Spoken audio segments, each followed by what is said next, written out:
Hello to all, my name is Riya Maheshwari. So आज हम पढ़ने वाले हैं gametogenesis which is in the chapter human reproduction class 12। So शुरू करते हैं। गैमेटोजेनेसिस गैमेटोजेनेसिस क्या होता है? The formation of gametes is known as gametogenesis. मतलब गैमीट्स का बनना, चाहे वो मेल गैमीट हो या फीमेल गैमीट हो, उसको क्या बोलेंगे? गैमेटोजेनेसिस। अब इस गैमेटोजेनेसिस को करने के लिए कुछ हॉर्मोन्स नेसेसरी होते हैं जो क्या करते हैं, इस गैमेटोजेनेसिस को रेगुलेट करेंगे। सो वो हार्मोन है gonadotrophin releasing hormone, GnRH। Second is follicular stimulating hormone, FSH। And third is luteinizing hormone, that is LH। तो ये तीनों हार्मोन इस गैमेटोजेनेसिस को रेगुलेट करेंगे।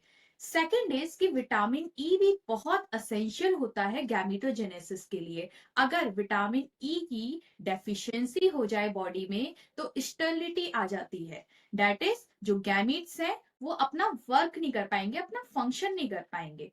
नेक्स्ट इज कि जो गैमेटोजेनेसिस होती है, चाहे वो मेल में हो या फीमेल में हो, गैमेटोजेनेसिस को 3 स्टेजेस में डिवाइड किया गया है। So first is multiplication phase, जिसमें जो जर्म सेल्स हैं वो क्या करेंगे? मल्टीप्लाई करेंगे। सेकंड इज ग्रोथ फेज, उन जर्म सेल क्या करेंगे? ग्रोथ करेंगे। And third is maturation phase. अब हम देखते हैं कि स्पर्मेटोजेनेसिस में क्या होता है। Means the formation of sperm is known as spermatogenesis. And oogenesis में क्या होता है? अब आ जाते हैं spermatogenesis. Spermatogenesis, the formation of sperm is known as spermatogenesis. हमने मेल रिप्रोडक्टिव सिस्टम में देखा था कि जो टेस्टिस की वॉल होती है उसमें 2 टाइप्स के सेल प्रेजेंट होते हैं, that is sperm forming cells and Sertoli cell. जो स्पर्म फॉर्मिंग सेल्स होते हैं जैसे स्पर्मेटोगोनिया, वो क्यूबाइडल शेप के होते हैं। एंड सर्टोली सेल्स वो कॉल्यूमनर शेप के होते हैं। जो स्पर्मेटोगोनिया होते हैं वो मेल जर्म सेल का फॉर्मेशन करते हैं, जो किससे डिराइव्ड होते हैं? प्रीमोडियल जर्म सेल से डिराइव्ड होते हैं। अगर मैं ड्यूरेशन की बात करूं कि इस स्पर्मेटोजेनेसिस को करने के लिए कितना टाइम लगता है, तो वो लगता है 65 टू 75 डेज। अब देखते हैं स्पर्मेटोजेनेसिस की फॉर्मेशन। जो स्पर्मेटोगोनिया या फिर स्पर्मेटोगोनियम होते हैं वो मिलियन से नंबर में प्रेजेंट होते हैं। कुछ स्पर्मेटोगोनिया फ्यूचर के लिए स्टोर हो जाते हैं कि आगे जब भी वापस स्पर्मेटोजेनेसिस होनी होगी वो यूज में आ जाएंगे। कुछ जो स्पर्मेटोगोनिया होते हैं वो जो बेसमेंट मेम्ब्रेन होती है उससे पुष्ट हो जाते हैं आगे की प्रोसेस करने के लिए। तो जो स्पर्मेटोगोनियम होते हैं वो डिप्लॉयड इन नेचर होते हैं, दैट इज 2n। तो उनके पास कितने क्रोमोसोम होंगे? 44 प्लस एक X chromosome and Y chromosome. जो ये एक्स और वाई क्रोमोसोम है ये सेक्स क्रोमोसोम है। अब क्या होगा कि ये जो स्पर्मेटोगोनियम है ये माइटोसिस करेंगे। एंड उसके बाद क्या बनाएंगे? माइटोसिस करके अपने को मल्टीप्लाई करेंगे। मल्टीप्लाई करके भी क्या बनाएंगे? ये डिप्लॉयड स्टेज बनाएंगे, दैट इज वही 44 chromosome plus X plus Y chromosome. उसके बाद क्या होगा? इनका डिफ्रेंशिएशन होगा। डिफ्रेंशिएशन का मतलब कि कोई भी सेल अपनी मैच्योरेशन वाली स्टेज में आ जाता है कि जो फंक्शन उसको आगे जाके करना है, उस फंक्शन को करने के लिए वो वाला सेल बनाएगा, वो होगा डिफ्रेंशिएशन। तो डिफ्रेंशिएशन करके ये प्राइमरी स्पर्मेटोसाइट बनाता है। उस प्राइमरी स्पर्मेटोसाइट के पास भी डिप्लॉयड क्रोमोसोम्स होते हैं, that is 44 plus X plus Y.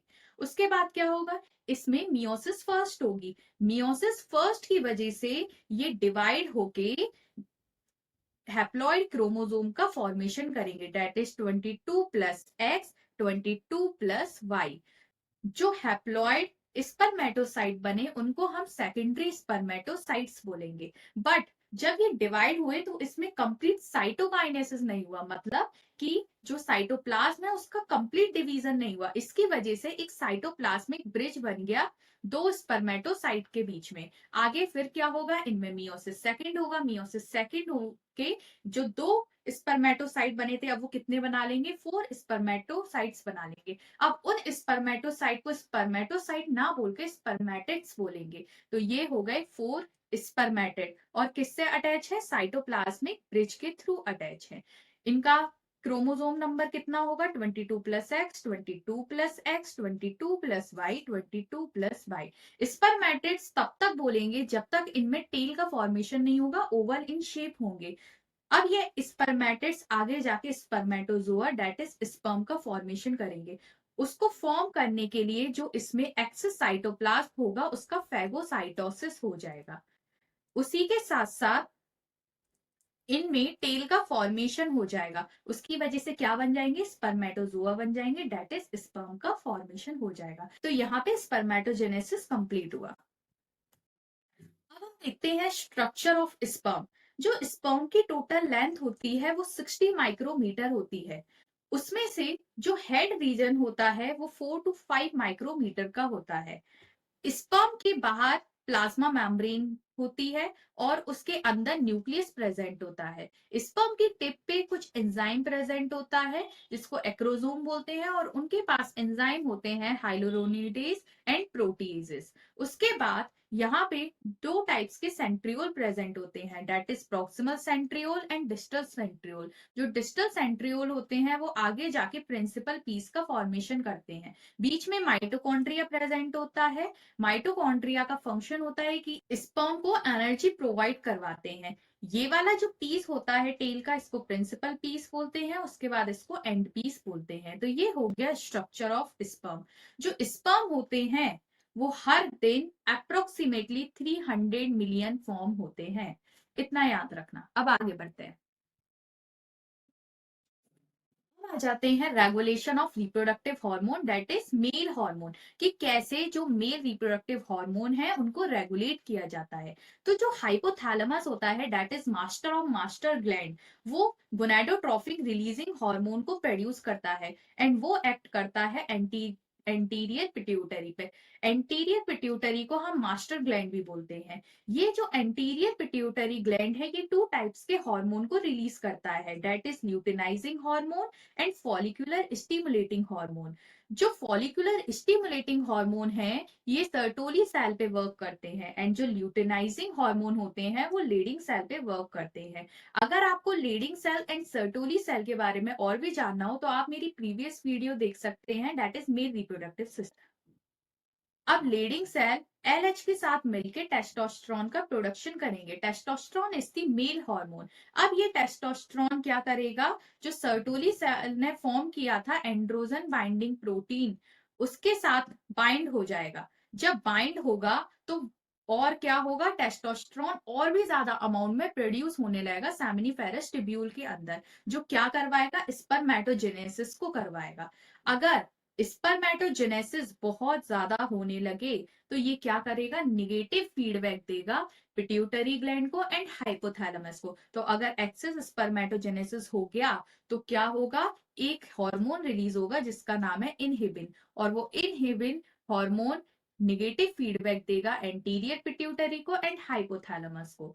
उसके साथ साथ लीडिंग सेल ने जो टेस्टोस्टेरोन का प्रोडक्शन किया था वो टेस्टोस्टेरोन पूरे बॉडी ऑर्गन्स में सर्कुलेट हो जाएगा। अगर इस टेस्टोस्टेरोन का भी एक्सेस लेवल हो गया तो ये भी क्या करेगा, निगेटिव फीडबैक देगा एंटीरियर पिट्यूटरी को एंड हाइपोथैलेमस को। तो ये हो गया regulation of male reproductive hormone.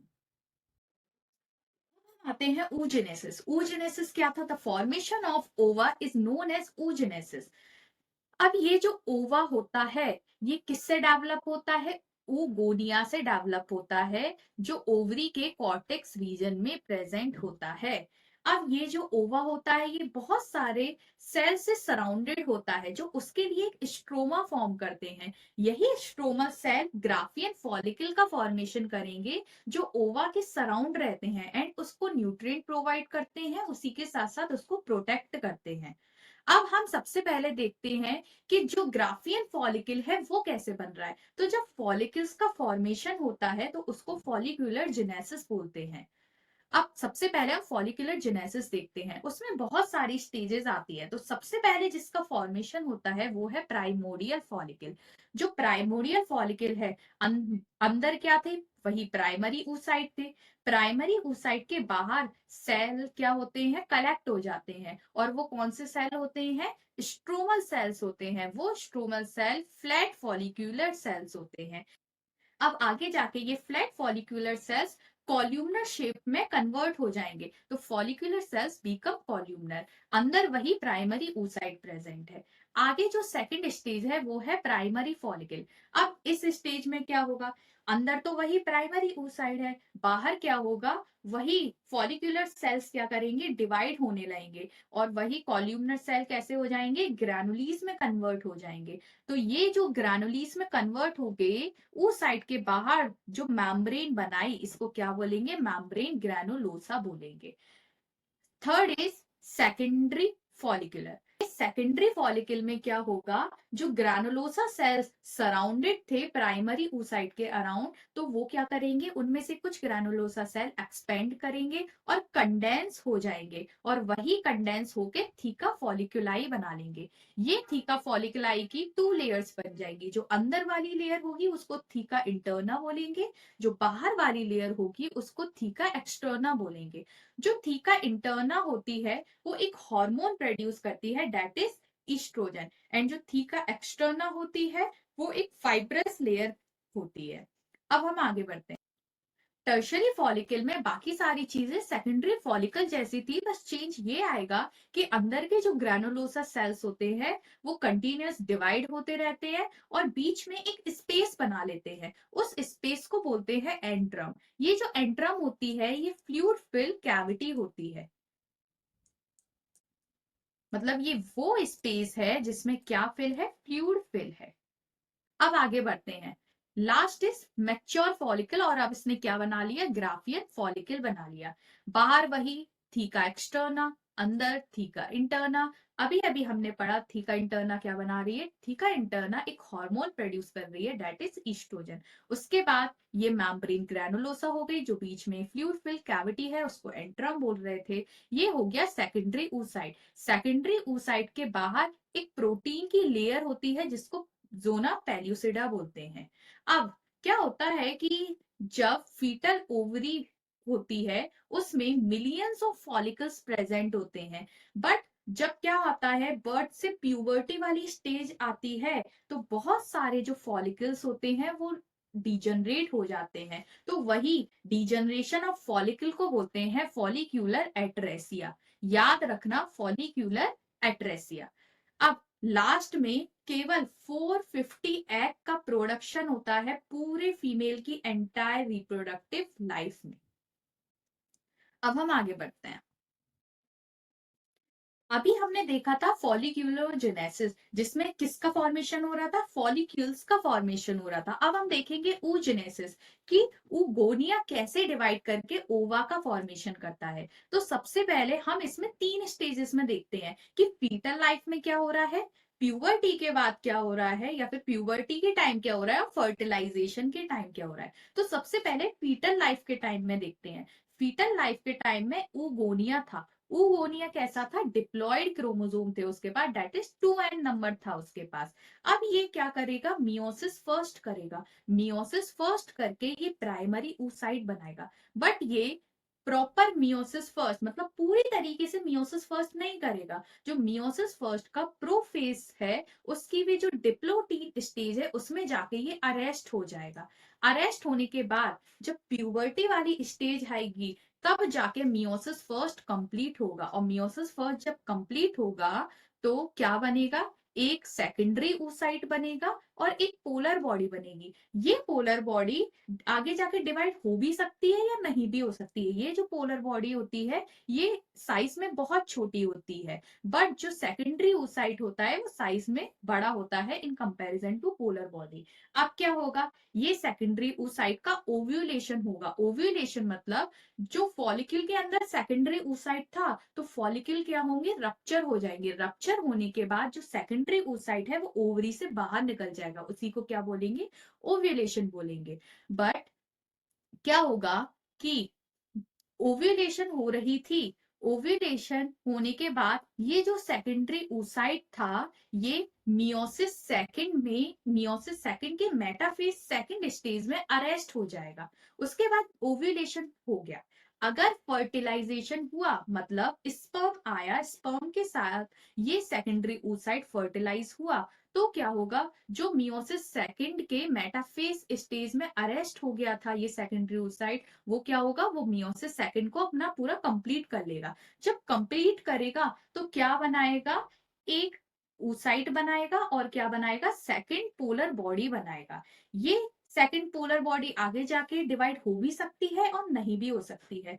अब क्या होगा, ये जो oocyte बना, इस oocyte का जो ओवम होगा वो फ्यूज करेगा स्पर्म के न्यूक्लियाई के साथ। जब स्पर्म के न्यूक्लियाई के साथ फ्यूज करेगा तो किसका फॉर्मेशन होगा, जाइगोट का फॉर्मेशन होगा। और जो जाइगोट होगा वो कैसा होगा, डिप्लॉयड होगा, date is 2n in number होगा। ये जो प्रोसेस थी यहां से लेके यहां तक, ये कैसी थी कि फर्टिलाइजेशन के बाद क्या हो रहा है। तो इतना समझ आया, फिर से एक बार रिवाइज कर लेते हैं क्या हुआ था। ऊगोनिया था, ऊगोनिया ने मियोसिस फर्स्ट किया, मियोसिस फर्स्ट करके प्राइमरी oocyte बनाया। कौन सी स्टेज में, फीटल स्टेज में, मतलब फीटस में ये सब हो रहा है। जब प्राइमरी oocyte बन रहा था, मियोसिस फर्स्ट हो रही थी, वो कंप्लीट नहीं हो पाई, वो प्रोफेज फर्स्ट के डिप्लोटीन स्टेज में अरेस्ट हो गई। अरेस्ट होने के बाद जब प्यूबर्टी होगी, प्यूबर्टी फेज आते ही ये जो प्राइमरी oocyte है ये अपना मियोसिस फर्स्ट कंप्लीट करेगा एंड मियोसिस सेकंड करने लगेगा। मियोसिस सेकंड बट पूरा नहीं हो पाएगा, मेटाफेज सेकंड स्टेज में ये अरेस्ट हो जाएगा। उसके बाद जब ओव्यूलेशन होगा, ओव्यूलेशन होने के बाद अगर स्पर्म के साथ फ्यूज हुआ, मतलब फर्टिलाइजेशन हुआ, तो जो सेकेंडरी oocyte है वो अपना मियोसिस सेकंड कंप्लीट कर लेगा। जब मियोसिस सेकंड कंप्लीट करेगा तो वो क्या बनाएगा, एक ओवम बनाएगा और पोलर बॉडी बनेगी। ये ओवम जो होगा ये न्यूक्लियस, किसके न्यूक्लियस के साथ, स्पर्म के न्यूक्लियस के साथ फ्यूज करेगा एंड फ्यूज करके एक डिप्लॉयड जाइगोट बनाएगा। इतना समझ आया। अब हम आगे बढ़ते हैं।